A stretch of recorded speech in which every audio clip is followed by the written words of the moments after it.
Understanding I'm on mute, a guide for English language learners.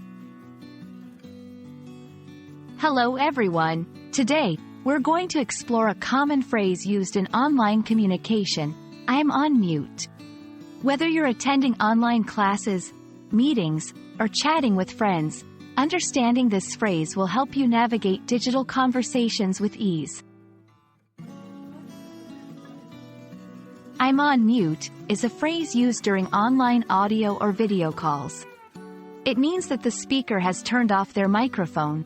As a result, other people in the call cannot hear what the speaker is saying. This is often done to prevent background noise from disturbing the call or when the speaker is not actively participating in the conversation. This phrase is commonly used in professional settings, like remote meetings, as well as in casual online gatherings. You might hear someone say, "Sorry, I was on mute," when they realize others haven't heard what they said. It's also polite to inform others by saying, "I'm going on mute," when you decide to turn off your microphone. Understanding I'm on mute is not just about the literal meaning. It's also about grasping the social and cultural nuances. For instance, if someone remains on mute for a long time, it might be seen as a lack of engagement.